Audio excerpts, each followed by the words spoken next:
I had been saving some of the sunflower heads that I grew this year because I want to save seeds. And it's very hard for me to actually be able to save the seeds from my sunflowers because I am fighting the birds. The birds just go for my sunflowers every single year. So if I want to, leave the heads there until they turn brown on the back, like this is the back. If I want to save the seeds, I have to wait until the heads are a little bit brown on the back, and then I can, cut the heads so that I can save the seeds. By the time that that happens, more than likely the seeds are already going to be gone because of birds. But this year, what I did was that I don't think that I show you that on a video, but as soon as the heads were starting to get a little bit brown, just a little bit brown, I put a organza bag, I think that's what they're called. I bought huge ones from Amazon, and I cover them with those, basically preventing the birds from getting access to them.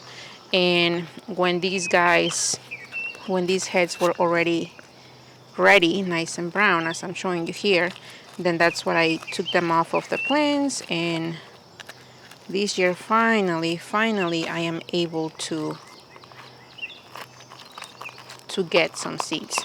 Now, I wanted to do that this year because the seeds that I have here, these seeds are saved from the sunflowers that I purchased from Sunflower Steve. If you know about Sunflower Steve, you know that he's growing a gorgeous variety of sunflowers. And last year, or this year actually, I was able to get a couple of packets from those sunflower seeds. They were sold out in 8 minutes, and I was lucky enough to get a couple of packets. But I chose the heads that I chose to save seeds from were these double red, gorgeous, beautiful sunflowers. Those are the ones that I mark, and those are the ones that I am saving seeds from. Now, I don't know if I am going to be getting the same double gorgeous red color goodness of those same sunflowers, but I am going to try. And my goodness, look at how many seeds I have. I have plenty of seeds here to give them a try. I don't have the place to even start this many sunflowers, but you know what? I am going to give some to my mom. I am going to give some to my sisters, and maybe if they get some gorgeous sunflowers, maybe we can just continue the saving the seeds part. And what I'm going to do is that I already have a brown paper bag here that I marked with sunflowers collected in 2023, and these were from Sunflower Steve. And these are basically gonna go inside in a cool, dark place. These are nice and dry. These seeds are already dry, and I'm going to I still have a few seeds here, so I'm just going to put them back for the birds because I'll enjoy that. But if you're here right now, it's because of the title of this video about these lovely snail vine blooms. Oh my gosh, they smell amazing, and I'm going to show you how I was successful about growing them this year in my sunflower garden. I tried growing snail vines in 2022, and I failed miserably. Not one of the seeds that I tried to grow germinated. It was a complete failure. But in 2023, I upped my game, my technique. In 2022, I really didn't have a technique. All I did was take the seeds out of the packet, put them in soil, and I really didn't do anything as far as preparing the seeds to germinate. This year in 2023, I got a little bit smarter, and I started the seeds by scratching them, by soaking them in water overnight, and by placing them in a wet paper towel inside a Ziploc bag, inside under my LED lights in a nice and warm environment. And I got 5 seeds to germinate, which was amazing, especially for seeds that are known to be a little bit picky or hard to get to germinate indoors. Both years I got the seeds from Baker Creeks. Now the seeds are a little bit on the pricey side. I believe that I paid about $7 for 5 seeds and I got 2 packages, so I got a total of 10 seeds for $14 plus taxes. I was really excited when I saw the germination going in the paper towel inside. And I know that a lot of people just buy the plants already potted, already growing, but I don't have that luxury here in central Indiana. I cannot find one place close to me where they will sell these. So if I wanted to grow this in my garden, I had to start them from seed. Are you guys growing snail vine this year in your gardens? What is your experience with them? Are you loving them? Are you going to repeat them for next year? Let me know in the comments. I started these seeds about 2 months before my last frost date. So for me, my last frost date is about April 25th here in central Indiana.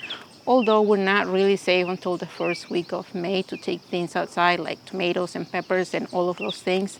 So that's going to be the case for my snail vine. I started them in March 22nd. I started all of those seeds at the same time, doing the scratching, the soaking overnight, and the placing them in the paper towel.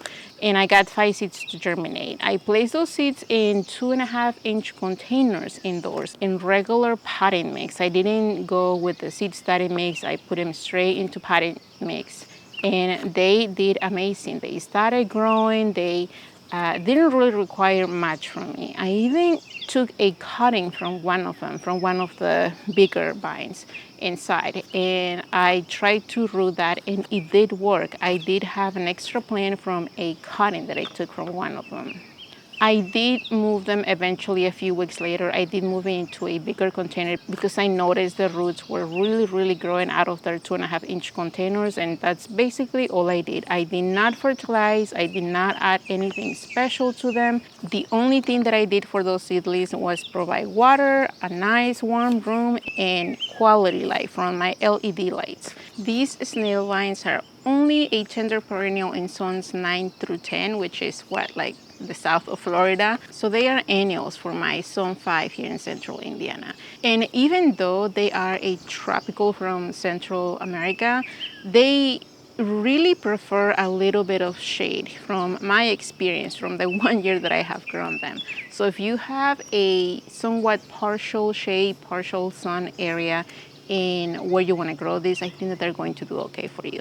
The coolest thing about these vines is the blooms, obviously, and that's where the name comes from, snail vine.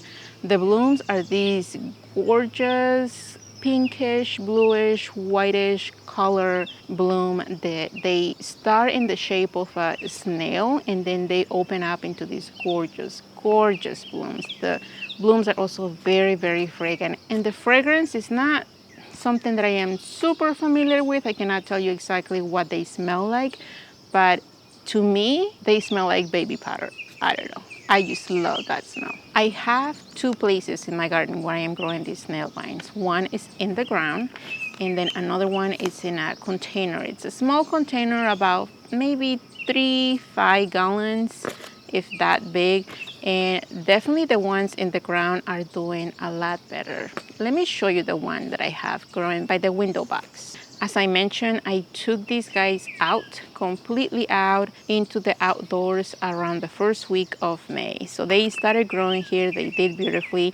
This one right here gets full sun for most of the day, and it is doing great. It is growing slowly, but it's doing okay. It started wrapping around the irrigation pipe that I have going to the window box, and then started growing actually around the window. I did provide a semi trellis here around the window that I just made with some fishing thread and some white hooks that I place around the window, and you can't really see it, but it's helping the vines kind of grow around it.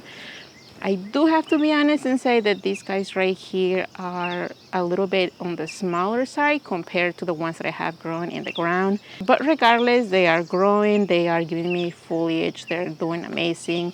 And so far it is September 25th today, and this is the one bloom that I have showing on the ones that I have growing on the window bags. I'm a little bit disappointed on how these guys here are performing as far as the blooms go, because this is the only bloom that I have and it's very opening. So here in central Indiana, we have our first frost here in about a month, and I know that by the time that frost comes, we are just going to lose these guys here and they're going to be done. So I definitely think that these vines will do better in a warmer zone and somewhere where the season for growing things is a little bit longer than the ones that we have here.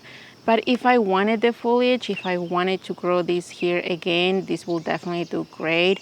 I don't think that I am going to put them here next year, but it also could be that from what I read, these guys do not like complete full sun, so maybe that also didn't help these guys right here in this location grow to their best. But regardless, they're here and this is what I have so far. The ones that I have growing in the ground, I place next to my arbor where I have my clematises. If you were here this year, you noticed that one of my clematis on that specific side of the arbor kind of died all the way to the ground this year. And I did not expect that clematis to completely take over that arbor again this year in one season, but it did. And I wasn't counting on that when I placed that snail vine right on that side of the arbor. But I think that they're both doing okay together there. Definitely this snail vine that I have here in this side of the arbor is doing a lot better as far as healthier, more blooms, and just huge vines growing all up on that arbor.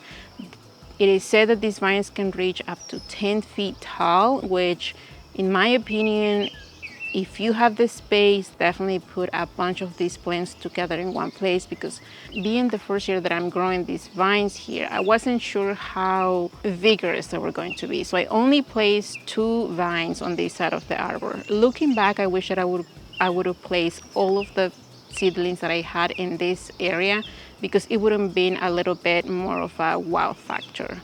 While I do have some blooms growing on these guys right here, they're not really that many, and they're really towards the end of the vines, which are all the way on top of the arbor, which I really cannot see. I can smell them whenever I walk by there, but I cannot really see them that well. Being only 5'3", I have to have something that I can, see at eye level. To be honest, I am really happy that I grew these vines. I am really happy that I got to experience that fragrance in my garden with these vines.